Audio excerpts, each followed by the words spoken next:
And one thing I think that comes up for a lot of people as well is blocks. If people are trying to get somewhere, and I probably mentioned this because it's a personal thing. Yeah, no, that's good, and you're right. It's everybody goes through blocks. Yeah. And so let's say, in relationships or with money or with business or with just anything that they really want. I think people can, let's say even losing weight, people are losing weight, they get to a certain point and it stops for them, and they're still doing all the right things, but the weight loss seems to have stopped as well, and they're not where they need to be. They know that. Where they want to be, where they think they want to be. Yes, yeah, where they think they want to be, sorry, yeah. No, sorry, I'm just, when I add in, I'm just trying to help maybe view it from a different point of view, but don't apologize. No, I agree. That's why I'm kind of saying it, because it's kind of the want-need thing as well. Again, yeah. There's two. It's the wrong kind of vibration, the need. But I wonder if you could maybe talk about blocks, or when people get to a certain stage and everything seems to have stopped for them. But even people can find this in when they're building the business, and they build it to two people, and that's great, and they want to build it further and it stops, or they might even build it to 10 people, and at that stage it stops. There does seem to be natural, I don't know if blockages is the right word. No, but block is a good choice of word. Right? Yeah. And it would be a word that everybody would relate to very easily. Yes. But there also seems to be a little bit of, in nature, everything seems to kind of happen in waves a little bit, like when it comes cycles, to maybe. It's cycles, sorry, you're dead right, cycles, that's what it is. When it comes to spring, it's not, we have it marked off summer, autumn, winter and spring, but it's not like when you're in winter, it's minus 20 degrees for the whole of winter, then it goes over that line to spring, and it's 10 degrees every day, then we go into summer and it's 30 degrees every day. It seems to kind of happen in cycles. You can go into spring and we can have a bad, I'm talking about Irish weather now, it might be very different for you, but we have bad rainy day, or it could even be snow, and you think, wow, this feels like winter, but you notice that the cycle is going more towards a warmer period. And it's like when the waves come in as well, they come in a bit, then they go out a bit, and then they come in forward, and then they go out a bit. And it seems to be, nature seems to happen in those kind of cycles. And I wonder if people's lives kind of come in those cycles as well. And maybe what people see as blockages is the natural kind of back and forth that has to happen. Anyway, I'm not sure. You have a better idea than me, but that's just what is kind of coming to my head. Okay.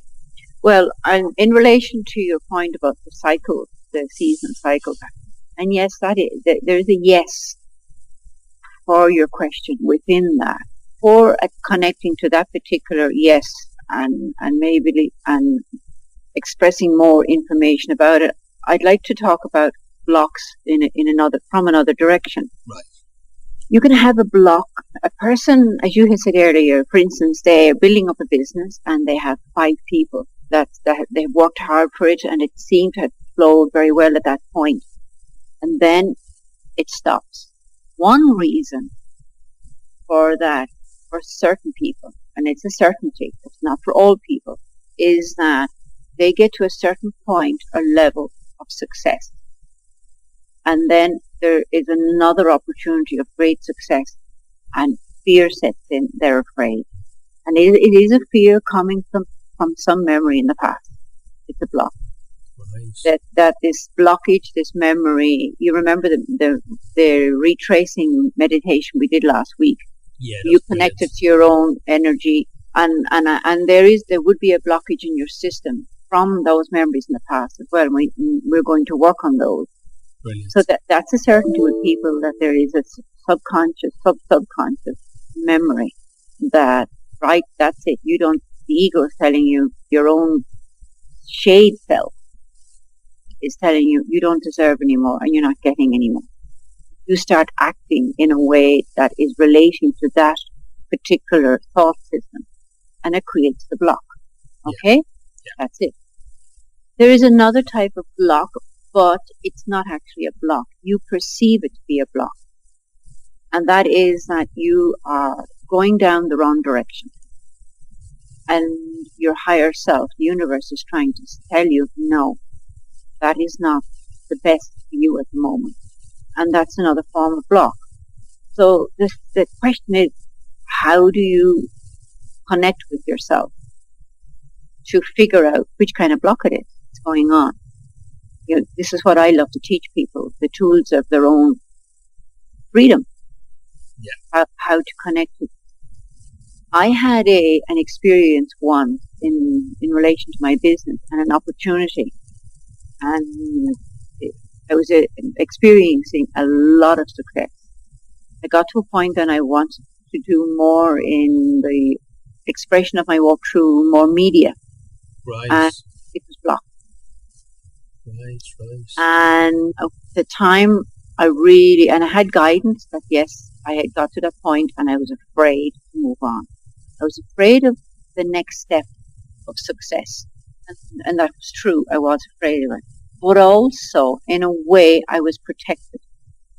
So even now as I speak to you, I would have to reflect deeper again to say which one it was truly. But in a way, I am happy with the result because I was working with a lot of ego at the time, my awareness that I am now. Okay. And had I continued to this other amazing level of success, I know that my life had gone down a route much deeper in the ego, more partying, you name it. Right, okay. Yeah, I was going to ask you. Yeah, and in a way that block saved me from going down that direction. I didn't go down that direction. Right, and I felt at the time it was a failure, but now I look back at the result as a gift because that result did push me to reflect more what's happening in my life. Right. So now I'm going back into media information, but I'm going back with no fear. I'm not afraid of it. So after that, expanding on my fears. So sometimes the blocks are working in conjunction, the two blockages, the fear of success, but also if we're not working with our higher consciousness during this growth, it can be a blessing that you didn't move forward with more success because that the ego would have thrown you down, pulled you down this route of, yes, gosh, I'm brilliant, blah, blah, blah. Yeah. And in that, we need more things. We need bigger cars. We need we need more parties. We need drugs. Yeah. There's a lot of people in media situation, they have to use drugs. Higher sense of, I'm brilliant and their imagination creation. But they're not working with their intuitive creation. They're working with an imagination that the ego is in control. Right. It's interesting. That makes sense. It does. Even with my certain level of success that I've had in the past, I do know that for me, in a way, it felt a bit weird, and I felt like, I felt like I kind of wasn't deserving, or that I had to make everyone else have the same level of success, or I'd feel weird around people. So I think probably the stoppages that I've had, and even though it's been very, very difficult, have probably, and the work that you've done with me about the childhood stuff has helped maybe clear a lot of that and allow people to be who they are, and they don't have to be me, and I don't have to feel weird if they're not exactly the same as me. Yeah. Can I ask you a question, sure. Alan? If you had a lot of money, let's say you won the lotto tomorrow. Yeah. And you also felt you didn't deserve it. Can you just reflect for a moment and tell me, how do you think you would act out your life? Yeah, I know I would completely waste it. Yeah. I would probably buy a lot of things for other people. Yeah. And probably buy a lot of wasteful things for me, like whatever kind of cars and stuff like that. But I don't do the lotto, and I've never wanted to do it because I would not like to win the lotto in that way. I would much prefer to have my needs met with some work I'm doing. I think it's a lot more sustainable. Exactly. Yeah. Than the lotto. And fulfilling. Yeah, I think there's been studies done that show that people who've won the lotto, a lot of people who've won the lotto after 5 or 6 years are actually in a worse situation than they were before they won the lotto. You know. Yeah. And that's because of that. They're not prepared for it. And a lot of people see like another way, another question, another answer to your question of the blockages is our ego view of success. What success is. What is success? Many people see success, many people, as just having an accumulation of certain amounts of money, and that's Yes. they do not see success in having good health. I mean, what good is money really if you're really, really sick and maybe terminally ill? Now, obviously, we feel a lot of compassion for people who are in that situation. And there are people who are very ill who don't have money. I'm just using that as an example. And all our work and studies through college and everything, school, is focused in that direction. It's not focused on the success of fulfilling your soul, of helping you to realize how it can be, of what it is to get up every morning, so fulfilled with just being yourself and knowing who you are, knowing your purpose, and putting that into action to earn money, to even fulfill your dream even more. But around that dream is a successful family, having enough to fulfill your needs, but not wanting more and forgetting about your responsibility to family, for an example. All of that. So what is success? Success is a much bigger, holistic collaboration, co-creative experience, not just having an accumulation of money in the bank. And a lot of work focus is pushed in the direction of having money to buy things, okay? Show out the outwardly success of having these things. But many people don't realize that they're actually slaves to things they don't need. Yeah. They get up in the morning and they're not working for themselves or for their own peace or family. They're getting up in the morning to pay that credit card bill because they wanted that thing. They get up in the morning to pay this huge debt thing. If they really and truly sat down and thought about it, they don't need it. Certainly don't need it to survive, but don't need it also for the normal, fulfilling sustainability of life. Yeah. It's very, very, very true. I always felt like I never really cared about money. I think in business, for me, it was a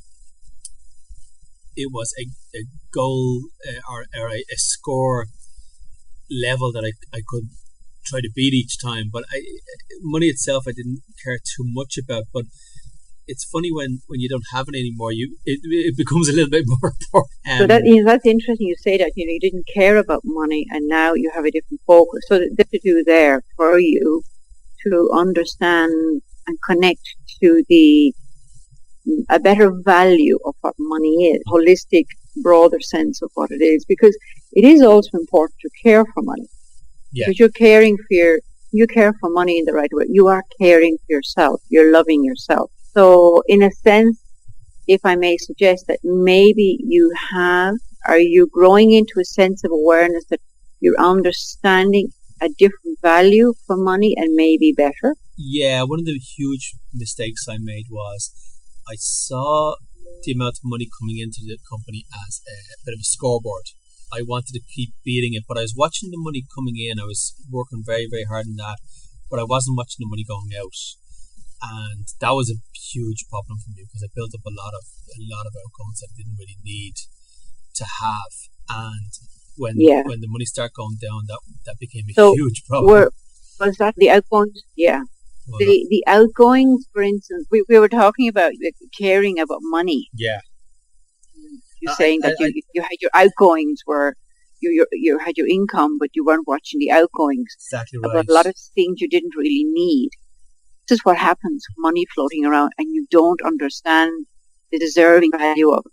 Yeah. Like one of the things for me was I moved into an office. Now I moved into an office really quickly because I was taking people on. I needed to have because I was working from home before that. Space. I needed the space. I was taking people on. I obviously couldn't have people working out of my house, but I moved into a place. Now I knew I was being way overcharged for it, but it was $1.5 a month, which was for where I was in Bray was a lot of money. I could have got somewhere for about half the price.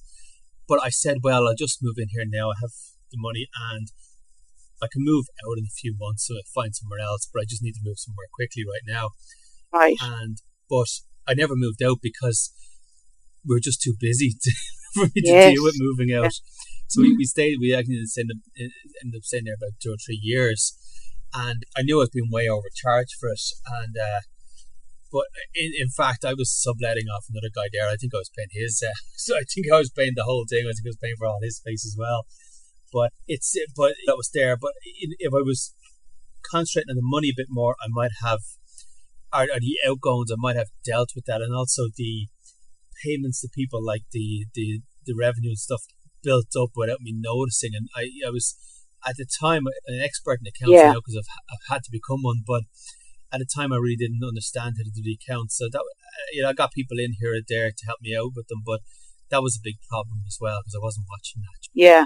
So you can see, in a sense, that in relation to your decision to move into this office, not calmly, collectively, making the right decision, valuing this wonderful money you are making, you're having success, you didn't understand the value of it.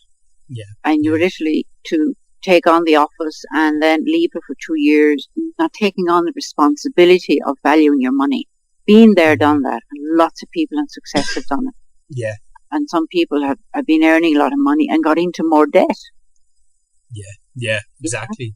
And the revenue thing and all of that. And now you've got become good at accounting, good lessons in preparation for the next time that you will go back to and are going back to earning good money. But you will understand it, how to use it, and you will feel more deserving through the responsibility that you have to have from the lessons, not the mistakes. Okay, you can look at mistakes, but if we start to look at those mistakes as lessons to learn from and bring them forward with you as good lessons for change in the future, then we can say, well, then nothing is really bad. It was just a good lesson you needed to see and see how the universe helped you. And the funny thing is, it's funny that you should mention that then, because when you're making good money, it's very easy to get into debt because everybody wants to give you money as well. Yes. Because they know you're making money, so they're very happy to give it to you. But it's it's a double-edged sword. The higher you get, the further you fall as well. So exactly. I guess it'd be a more dangerous place to be in because other people from outside might look, say, oh, he's doing great, he's making lots of money. But what they don't see is that you've just gone into a very high place where you can really fall from. So So now if you're going to go plan one day to go out and plan to climb a mountain, you've got to have training to do it. You've got to bring all the gear with you. Okay. And you've got to take each step very carefully. So it's the same with life. It is to train ourselves how to act in a way that is as if you're climbing a mountain. Because if you're halfway up there and you don't have the right gear, or you let the ego tell you, oh, you can take that next huge step without attaching that, I don't know what it would be, the next safety rope. Yeah, I can do it, and you haven't, and then you fall. Yeah. So it's the whole purpose of this is really to try and bring all our sense of responsibility in action through this higher consciousness, a sense of being in our state of wisdom, and not allow the ego of the past. When I say the ego of the past, the perceptions of from our memories of the past make our decisions for us. So now getting back to the blocks, you can see now from different directions how and why the blocks appear. The end of that, I can say that usually and generally they are there for a good reason eventually. Yeah. But you've got to work at it to see what it is. You've got to be interested to go back, see, right, that didn't work. Why didn't it work? Go back and learn from the experience. Right. And move forward with that wisdom from the learning. That's what life is all about. And I hear what you're saying when you say you're hitting a block and you want to learn from the experience, but is there a specific strategy to learn? Should you meditate on it, or should you just kind of look at it yourself, or how do you learn this? And that's where I'm kind of in obviously in everyday business, if you're running your business with a good plan of action, you are reviewing it frequently. In my own business, I had an accountant. she and he, at two different times, helped me see, well, Bernie, you've got too many outgoings in that direction. And I would then have a look at it. An area I was buying, I didn't realize. I mean, I'm busy running around looking after clients. I had a supervisor and buying too many support materials for the staff. Right. And there was just too much available and they weren't taking care of them. Little things, but they were adding up. Yes, yeah, I know that. Yeah. At one stage, I felt I had machinery and it wasn't being used in a productive way to pay the overheads on it. A machine in particular. So I just got rid of it because we weren't using it enough. So I hired in one when I needed one. Yeah. See? Yeah. See, back to Spanish. ¿Cómo estás? And so that's one way. But I mean, I learned from that. So that's all going back and reflecting and moving forward. In relation to what we're doing now to look at life in it. Now, on the surface, on the conscious level, my business. Now, in relation to my personal life, there were ups and downs, and the downs started to become more frequent than the ups. Right. So then I thought, what's going on here? So never did I think that would be the hardest and the strongest work that I would have to do. And so yes, in answer to your question, in my opinion, meditation is essential for this, because what meditation, through the practice of different forms of meditation, it quietens down the mind. And remember what we talked about last week, and you're going to bring that up in the information, put it up, the grey matter, which is the part of the brain that helps us to remember well, think well. That becomes much bigger and stronger. So then you can use that tool within your system to help you dig deeper. So your brain needs that muscle support, right? Yeah. So that's one reason why. The other reason for the meditations brings us past, behind our perceptions. It helps us to see in a much deeper, reflective, accepting way, our bad habits, because you're feeling, and with a guide in this, it's even more powerful. Yeah. When I helped you back into your childhood, you said, wow, Bernie, I never knew it affected me like that. I didn't know I was carrying that memory. Yes. So the meditation brings us very calmly and very securely back. Somebody guiding you through that is very important. Your own process of calming and quietening the mind is very important as well. So yes, meditation, in my opinion, is essential in all of this healing process. So, but I use meditation now, even for all of my business decisions. Most of my business decisions are around my healing business as well. And I would have ideas. So I'd go into meditation to make sure, to double check that I am making that decision from my intuitive self, which is more connected to my higher self, to my higher spiritual self. My imagination, brilliant, yes, but it's usually working from my perception. But the intuitive self is much deeper, and it's connecting to the higher wisdom of the universe, which is also within me. Yeah. And you just wanted to reiterate that point, that I've been a person that had been meditating on my own for quite a while, but when you brought me through that meditation, that was really, really, really, I guess the energy is different, because you're being grounded by the other person, but it was hugely different, and it was something that I could have never ever done on my own. I really needed to be guided to it. So I just want to reiterate that point, that it, for someone who I'd meditated on an awful lot over the last 5 or 6 years, but the guided meditation was such a difference. And I've actually done guided meditations on tapes and stuff like that, where I'd have earphones in. But with the other person live, it just made a huge difference, absolutely. And there was another point I was going to bring up that's gone out of my head. That was just about the later thing that you talked about. It'll come back to me. Okay. Yeah, come back to me. Yeah. So, but just to go back to the point of that guided meditation, it had a particular purpose also. The forms of meditation I use, there are several types, and they have different purposes.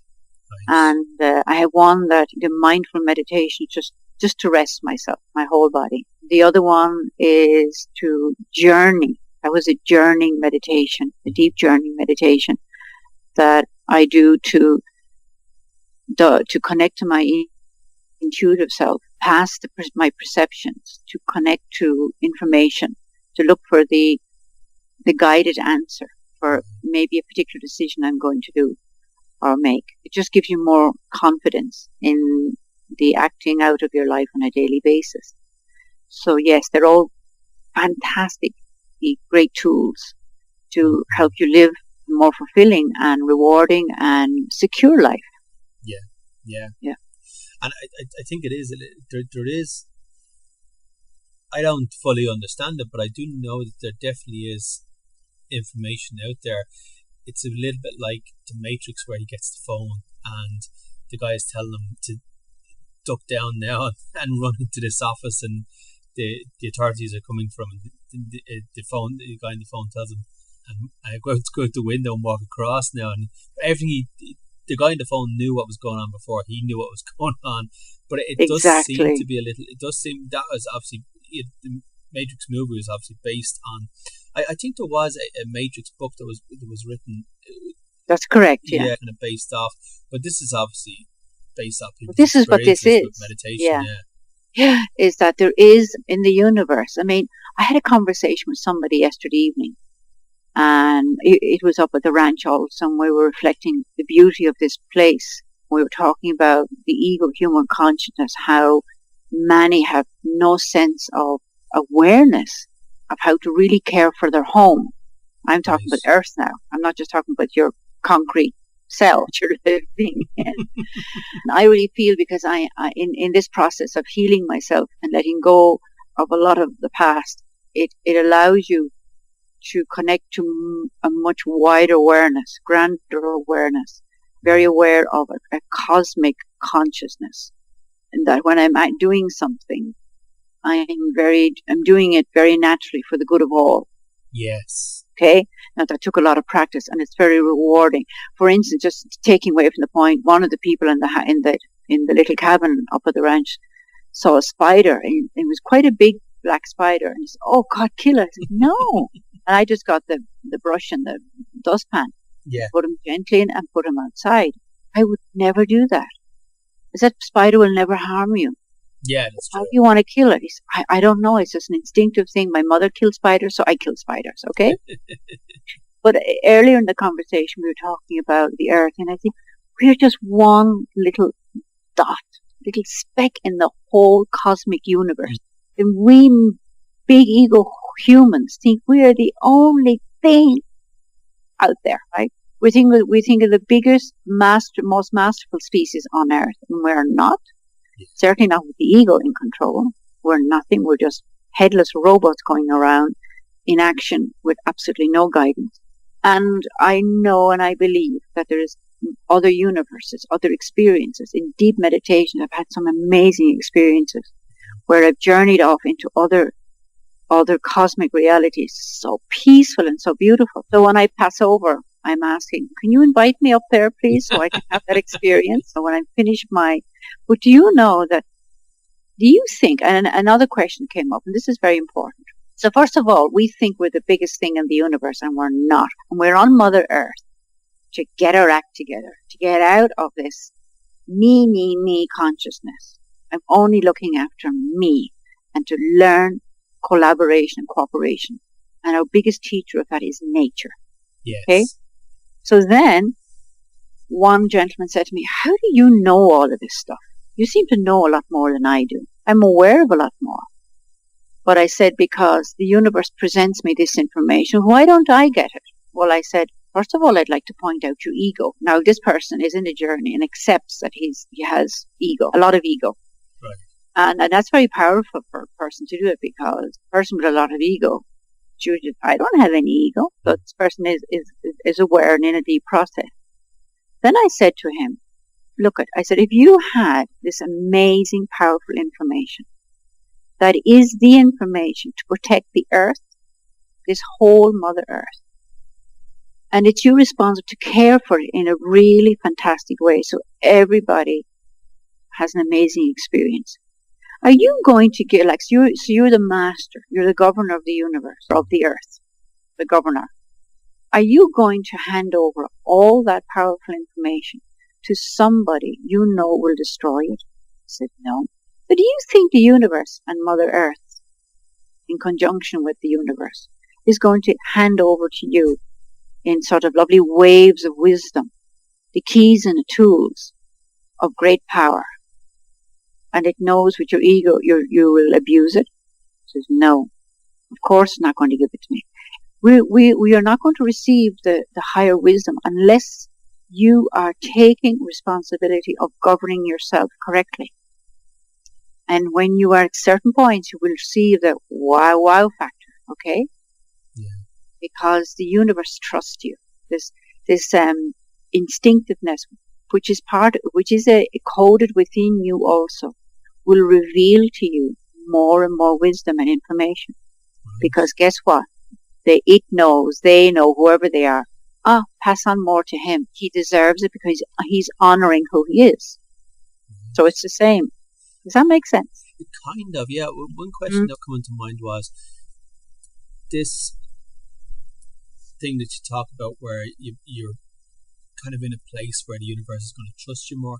Is that an internal thing that you feel that you're more responsible, or is it a physical thing? Do you have to do things in the world, or how do you know? Okay, yeah, that's a very good question. First of all, it's eternal. Internal also, by the way, but in relation to the question, it's internal, and it is a sense of wanting and needing and caring to be responsible, right? And of course, that means being responsible for yourself in a physical way, also wanting to without feeling, oh God, I have to get up this morning and do those exercises or whatever, ride my bike, I don't want to do it. Yeah. Now, in the beginning, in your process of taking on more responsibility for yourself, the ego wants you to, no, you're fine. Sit down, eat a bag of chips and watch television, right? So, but this higher says, no, get up and get on your bike. You know you're going to do it, right? So this happens for a while. Like this game goes on, the struggle goes on, but eventually, the higher self, which is much more powerful than the ego, wins. And you will get up. You say, God, I want to get up on my bike, or I don't want to eat that crap anymore. I want to eat a lovely smoothie with vegetables. Like I had this morning, 3 vegetables and 2 fruits and seeds, and oh God, I just love it. And I sit up there on my kitchen. I can see trees out from the building. And I just thank the whole universe, the sun, the moon, the stars, the rain, the earth, the people walking in the land. I thank them all. You just love doing it. Yeah. It's the responsibility which you feel internally. The universe has given me so many powerful tools until I know they're ready to understand them and accept them, or accept them in take on the power of it in a very responsible way. Yeah, you can kind of come in and out there, but I think it should be okay. I think at most it was just kind of cool. Yeah, I just lost you there now, but you're back again. Yeah. Brilliant. Yeah, I have flashes of that. I have flashes where I'm enjoying my meditation, I'm enjoying being out on the bike, I'm enjoying exercising, I'm enjoying eating well. I also have flashes where I am enjoy eating really, really bad stuff too. So I guess but I guess a lot of people might identify with that, where they have times where they just have to eat something bad, or they have to do something they know they shouldn't be doing. But as you practice the higher actions for yourself, others will go eventually. You know, most people, that's not going to happen overnight. And actually, I don't know anyone. And I have made huge evolvement in my life, and I've dedicated, when I started, at one stage I just dedicated all my time and power into this. Yeah. And it was a process, and sometimes it's a struggle. My ego trip generally was red wine and chocolate, not necessarily together, the red wine and sweets. Not a lot in comparison to other people, but still too much for my body, where I was diagnosed once being very close to having diabetes. Right. Yeah. So I was going down that route, so I stopped. Wow, but it's interesting, because I was worried about that. I never got diagnosed, but I did notice some symptoms in myself that made me wonder. For example, I'd be sitting down on a seat for a period of time, and my legs would go numb, which is a sign that your circulation is not getting around. And that it's a sign of pre-diabetes, possibly. And there was other things as well. I can't remember them now, but there was other things. I was getting dizzy spells and things like that. It was getting me worried. I never went to get checked out, but I did change what I was eating for the most part and started exercising. And I just recognized myself that I wasn't at a good place health-wise. So in a sense, your body, the discomfort in your body started to inform you, and you were listening, which is good. People don't have that ability just yet, and they truly do get very, very sick. Yes. Because they're not listening to the body. You were at a stage that you were listening, and you put into action changes that stop that from that negative information growing in your body. So that's what pain is for in our body, is to tell us something is wrong. Do you know that people who have, oh my God, the word won't come to me now, very serious disease, it was very prevalent in India, where you lost the tips of your fingers. Just to tell you, they don't feel pain. There's no pain in the body. Right. So just when they get in the disease. Yeah, and so that somebody could be smoking a cigarette and the cigarette butt would go down onto the finger. Right. Because they don't feel any pain. Not pleurisy. Anyway, so if you don't have pain in your body, you're very, very seriously ill. The pain is showing us, telling us, screaming at in the body. You have to make changes. You have to make changes. Listen to me. Yes. Okay, you go to the doctor, and the doctor diagnoses. How many times have doctors diagnosed people, please stop eating the sugar, please stop smoking, and they give them the medicine, but the people can't stop. Yeah. Now I have great addiction. Yeah, and now addiction is a whole other deep, painful connection to something in the past, trying to reveal a very hurtful, deep pain, emotion. Yes. Yeah. And it's got to be deeply respected for everyone who's in that process. So not to be blatantly critical and, oh, he's an addict and this, that and the other. Yeah. He's somebody hurting very deeply, or she is. Yeah. But that's their process as well. They must do the work if they want to. There was a book I read recently by a guy, Gabor Mate. I think he's... Leprosy. I was leprosy, yes. So I couldn't listen to you, Alan. That's right out of the Bible, actually, yeah. Leprosy. But see, people who have leprosy don't feel any pain at the point where the wounds are. Right. So... And it's contagious, isn't it? Yeah, but I mean, there's so much... I don't know much about it in its state of seriousness in the world now, but I do remember reading and this doctor explaining. He used leprosy as an example to refer to the importance of feeling pain in your body. Pain in any area of your body. Your body is actually giving you clear diagnostic information of what you need to do to change to help yourself feel better. I did some work for a gentleman last week who was not feeling very well, and I did some Reiki on him.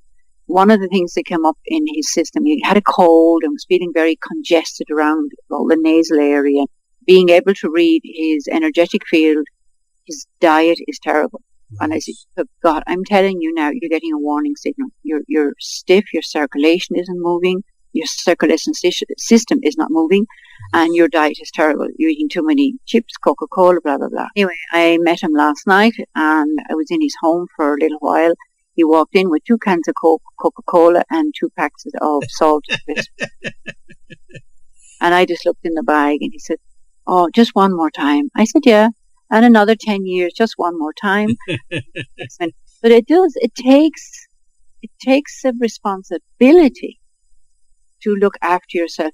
Do you know that if you cannot and do not want to look after yourself, your own sacred body, if you're going to fill your own body with that kind of rubbish, how could you possibly have the consciousness to really care for Mother Earth, for other than nature, the spider you can't, because your ego is telling you, it's only a spider, kill it. Oh, it's only a tree, cut it down, because I want to build a house there. I'm at this moment sitting looking out at massive houses, not enough trees, and it's an industrial city. Right. And in an area of this type of environment, each person needs 4 trees to absorb all the toxicity and for me to breathe correctly. Really, right. So it should be 4 trees for every person. Right, okay. I can tell you there is not that balance of density of people and trees in the city. Right. And what if there's a lot of trees outside the city? Will that kind of make up for it? There is actually a lot of trees around the city, but no. Well, emotionally, what the trees are doing are, well, physically, emotionally. First of all, they're cleaning the air. Well, I look out my kitchen window here. From this particular view where I'm speaking for you, I'm looking out at all just blank concrete walls. Right. Okay? Yes. That frequency, the frequency of the concrete, is not correct for my eyes. Being of nature, that is very unhealthy for me. Yeah. It would be much better if I was looking out of my window, looking at least 2 or 3 trees absorbing the impact of that frequency. Yes. I'm What's this? going to say I'm actually quite lucky here because I'm actually looking out at 2 trees at the moment. But I know there's a number of trees outside, and it is stated, but there is a lot of trees around. But I grew up in an area where there would have been maybe 0 trees, but an awful lot of concrete. There would have been a few greens and stuff like that, but for the most part, it would have been mostly concrete. Yeah. And emotionally, you see, the trees lift our emotional state of being. I mean, science behind how and why good landscaping reduces stress, particularly in driving. A street lined with trees. Yeah.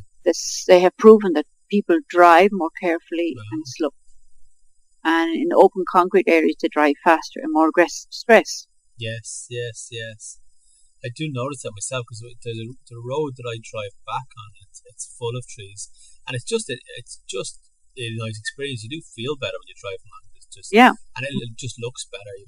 Exactly. It's a better experience. See, now you've mentioned the word look and feel, so that if we're in that state of being for ourselves as well, if you imagine within the body, which is an amazing creation, that if we can learn to care for it and love it as the most important sacred being on earth, then obviously you will have that innate sense of responsibilities, getting back to one of your other questions, to care for everything around you, behavior your person in a way that in a wise way. I mean, you're not going to overdo it. We had the discussion before about having correct boundaries. Yeah, that's right. So it's a lot of information around your first question, but it is all about blocks and not taking responsibility and understanding the innate knowing of who you are within yourself. Yeah, and I guess some blocks that people can deal with, or they can see it as a block there and they can do something about. But just getting back to what you were saying about eating too much or whatever people do, or wine or whatever it is, and there was a book I was reading, Gabor Mate wrote it, and he was kind of saying he dealt with heroin addicts. I think it was heroin addicts mostly. Every heroin addict he came in contact with was they were addicted to heroin because they had such a bad childhood. They had really, really terrible things happen to them in their childhood. They're let's say your normal feeling would, let's say, be about a 10. But their feeling normal was about a 2, because that's the way just they felt through their whole life. So when they took the heroin, they actually went up to 10. They just felt normal. Yes. And that's why when they came down off the heroin, they needed to take more, because they just needed to get normal again. It's interesting just if you relate that to blocks where they probably didn't see that they were doing it from stuff that happened in their childhood. And for some people, they'll come into blocks and they'll recognize them as a block and they'll get around it. But for the people who hitting blocks because of things that happened in their childhood, it's very hard for a lot of people to see that, even do anything about it, unless they do some kind of childhood work or something like that. But it is very hard to kind of get around that, isn't it? You're hitting blocks, but you just don't know why. That's correct. There are millions of people running into blocks, physically, emotionally, and for many, they're not aware, because they just accept that it's a normal way to be, because that's how they have learned it, how they have learned to be from what they perceive as, well, that's how it was in my childhood, right? Yes. It didn't do me any harm. No, it didn't do me any harm. and yet they don't have the sense of, they don't feel safe, or maybe they're taking too much sugar to try and sweeten up their life, too much alcohol to hide pain. I had one lady I was working with, she said, I just want to understand, why is my husband, why does he need so much alcohol? And because I love, she says, the part of him without the alcohol, and then this other thing, this other being appears. Yeah. And I said, she's divorced from him now, and I said, I want you to think about him as a little child, who experienced something very, very painful. Yeah. And I said, you realize the alcohol is keeping him alive. Maybe one day alive enough to realize, or come into the awareness that I don't want to do this anymore. And I'm going to see why I need alcohol to keep me alive. To keep me from, I don't know, doing things that are through anger. I mean, there's a lot of addicts have a lot of anger. Yeah. And they take alcohol. Some of them act out the anger in the alcohol, but others no. They just sink away into the alcohol and allow the alcohol to absorb the pain. So there's a deep, deep emotional, painful reason for everyone's sickness. Everyone, no matter if it's physical, emotional, addictions, there's something behind it. And it is, for me, it's a beautiful place to be in my conscious now, to look at their pain and their sickness with humility and with a willingness and a knowingness and something to help them become aware and help them release the pain. Sometimes, as we did for you, tuning with in a sense of place and sense of security that it's safe to go back. Yes. It was so painful, and bring it back into the present as it's gone now. It's okay. We're safe. So yeah, there's all the blockages come from that, from something triggering or not allowing you to move. Well, another time, let's talk about the karmic reason for that. It's very important to understand it. It's not just something that just happened without a reason. There is a reason behind it all, right. Even for the suffering. Right. That's a very, very deep subject. And with our next healing process, Alan, that's something that I want to do for you, is take you back, because I know you're ready, to look at the karmic reason why you had this experience. Right. There is very, very powerful, deep understanding and awareness in that process. Right. Yeah, it'd be brilliant. Just for people who are listening, what would you, let's say someone's hitting blockages in their life and they're not moving, they can't get moving, what would you advise them to do? Would initially do some meditation on their own, or what would you advise them to do in order to get things moving again, or get the energy moving again for themselves? Well, it really depends on the extent of the pain. For instance, you mentioned about that author working with persons serious addictions with heroin. I mean, somebody with a heroin addiction, and I just said, just go and meditate. Yes. It's a much different, deeper process. And so no, it's not as simple as just meditating. Meditating is a very important part of the process. In my own journey, I worked with a psychiatrist for a number of years, which helped me initially just connect to the wounds a little bit. I did not want to go there. Right. Then I moved on to very deep spiritual work. Now, a lot of people who are coming to me now, through my own experience and the extensive training I've done in this line of work, of connecting to the past and how to release it, but in a very safe, loving environment. They're not actually going down the psychiatry route.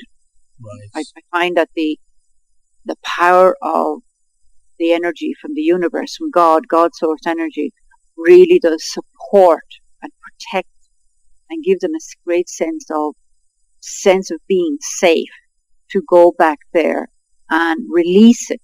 Not just to go back and just talk about it and blame other people or none of that. Just to go back and look at accept it. And I always explain why they had that experience. And with that whole combination, we're able to release it.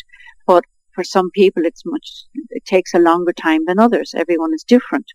Everyone's ability is different. So there's no right or wrong way of doing it. It's just do it and allow the person to take their own path in their own sense of time. Now, there are some people who just say, I can't do any more for the moment. That's fine. Yeah. I am here when you're ready to do more. Yeah. Usually Painful, it can be tough work, yeah. And sometimes your addictions as well, let's say you're addicted to sugar or chocolate, wherever it is, or wine, or whatever it happens to be. And sometimes there is a soothing in that's quite addictive in itself, and you don't really want to stop doing it. That's why it is there. If you want to stop doing it because you know it's harming your body, I mean, your ability to feel more alive, to be more successful, to support your family, to support yourself, to enjoy life more. That drives it. You get an experience of, wow, I do feel better after that experience. I'm working with one lady who has an addiction to sex. Right. And when we went back into her history, it was amazing. 2 generations back, on both sides of her family, there is a cellular memory of prostitution. Right. Now, her energy has evolved, but she's had incredible relationships based on sex, and she just wanted to stop it. Now, this was a mother. The daughter, being more evolved in the next generation, also had very, very unhealthy relationships, less than her mother. But the root of it came from both sides, both her husband and herself, and both different family lines came from a line where the family support themselves through prostitution. Right. So the reasons and the roots are there somewhere. Yeah, and all these things are kind of difficult in a way, because obviously we need to eat, and a lot of these things that we're doing, like for example, having sex, there's nothing wrong with it. Eating, there's nothing wrong with it. Drinking, there's nothing wrong with it. It's just the energy that you're coming at it with, or the amount that you do, or that you're just not doing it in a healthy way. Exactly. That's a very, very important point. Yes, sex is wonderful when it's acted out in a supporting, loving way. I still love a great glass of red wine. Feel a wine that's so deep, and I feel the roots of the vine in the earth. Yeah, still love it. But I'm not drinking that wine to cover any pain, right? Yeah. And I'm not drinking it to hide anger or sadness. Just love it for what it is. I've let go.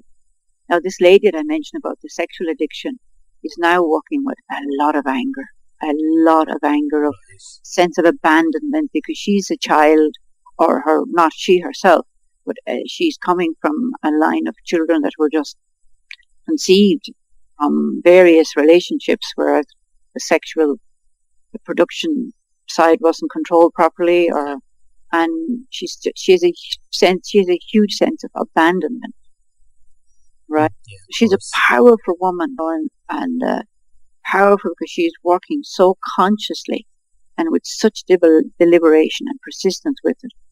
That is, but even for me, it's hard to watch it sometimes. Yeah. That's why going up to the mountain is so important for me. I'm able to go up there and clear that negative energy. I cry a lot, and I just hand it over to the nature, and it takes it all from me, willingly, and I feel great again. Wow. I have to ask, is the same mountain that you went initially to? Yes, yeah. Wow, so you have some sort of connection with that. Yeah, I mean, it pulled me in. It drew me in. I was up there one day, and I was just looking at this beautiful place. There was a plant combination at a particular spot on the mountain. I say mountain, it's a big ranch, but it's very mountainous. Right. There are flat areas as well, but I don't want you to think I'm just sitting up on an edge of a big mountain, hanging off a cliff. Not quite like that. I have an image now of you floating on top of a mountain. So, and I was looking and admiring this beautiful combination, and I remember, wow, there it is growing in such a natural, peaceful way. A combination of plants that I have worked most of my career in Ireland trying to create that, but forcing it a little bit. Yeah. And a force behind me. Something pushed me down on my knees. As I looked behind, I thought somebody was behind, pushed me down. Fell, I had shorts on and I cut my knees. And I just heard his voice, you're home, you will never leave this place again. And I never did. I tried, I didn't. Wow. So, but it is a powerful place for me to go to recharge my batteries and to heal myself, by the way. I'm in my own process as well. Yeah. Super but pure you're probably here. at the stage where you can heal yourself. Yeah. I'm able to do a lot of the work myself, but I do go to some people as well. Keep me on my path of light. Yeah, because you were saying it was a different dynamic with two people, and we're here to cooperate and to work with other people anyway. Yes, yeah. Brilliant. So it is a beautiful, powerful work.